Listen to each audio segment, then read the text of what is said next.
드림 공동체 가족 여러분, 안녕하세요. 함께 말씀을 나누고 또 교제하며 성장해 가는 이 가족의 시간에 오신 우리 드림 공동체 가족 여러분을 정말 환영하고 축복합니다. 우리 오늘도 함께 말씀을 기억해보고 나눌 텐데, 우리는 지난주부터 출애굽기 말씀을 통해 하나님의 구출 계획에 대해 듣고 있습니다. 이번 주 말씀을 통해 하나님께서 어떻게 이스라엘 백성들을 이집트 땅에서 구해내 주셨는지 다시 한번 기억해보고 나눌 거예요. 그러면 그 전에 우리 함께 말씀을 먼저 읽어보도록 하겠습니다.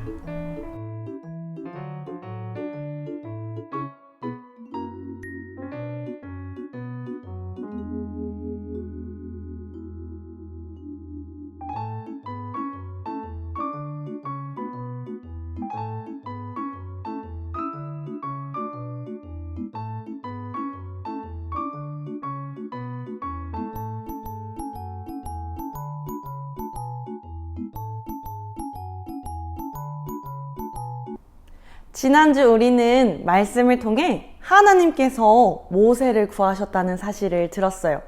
왜냐하면 하나님께서는 모세를 통해 이집트 땅에서 노예 생활로 고통받고 있는 이스라엘 백성들을 구할 계획을 갖고 계셨거든요. 그래서 하나님은 모세와 또 모세의 형 아론을 이집트 바로 왕에게 보내셨어요. 이스라엘의 하나님 여호와께서 내 백성을 보내라 하고 말씀하셨어요. 그러자 바로왕은 화를 내며 대답했어요. 뭐라고? 나는 이스라엘의 하나님 여호와가 누군지도 모른다고. 나는 이스라엘 백성을 보내줄 수 없어. 이렇게 이집트 왕 바로는 이스라엘 백성들을 쉽게 보내주지 않았어요. 그래서 하나님께서는 이집트에 10가지나 되는 재앙을 내리셨어요. 나일 강물이 피로 변하기도 하고, 온 땅에 개구리와 파리떼가 나타나기도 하고, 또 동물들이 모두 죽게 되었어요. 하지만 바로왕은 여전히 안 돼! 이스라엘을 보내줄 수 없어! 하고 말했어요. 그러자 하나님께서 다시 모세에게 말씀하셨어요. 내가 이제 한 가지 재앙을 바로와 이집트에 내릴 것이다. 그 후에야 바로가 너희와 이스라엘을 여기서 내보내줄 거야. 모세는 바로 왕에게도 이러한 하나님의 경고를 전했어요. 오늘 밤 이집트 땅에 있는 처음 난 것들은 모두 죽고 말 거예요.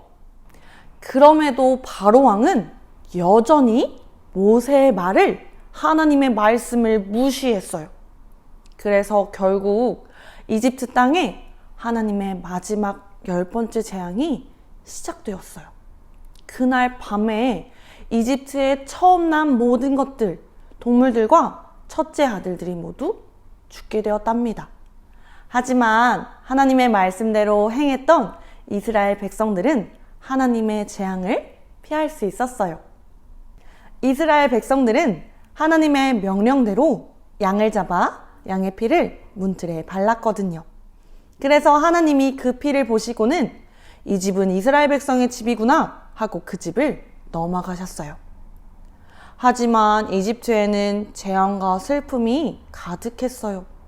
그래서 결국 바로왕이 이렇게 대답했어요. 너희는 당장 이집트에서 떠나서 너희의 하나님 여호와를 예배해라.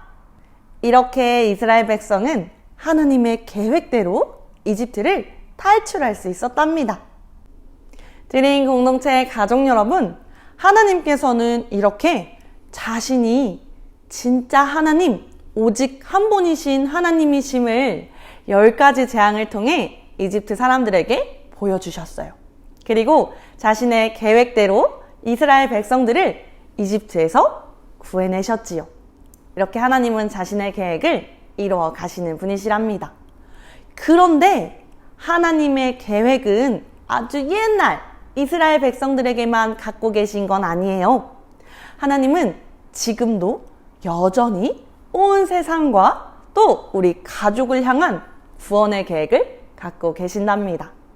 그래서 하나님께서는 예수님을 이 땅에 보내주셔서 예수님을 믿는 사람들을 죄로부터 구원해 주고 계세요.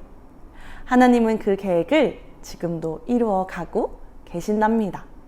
하나님은 어제나 오늘이나 내일이나 영원히 온 세상과 우리 가족을 사랑하세요.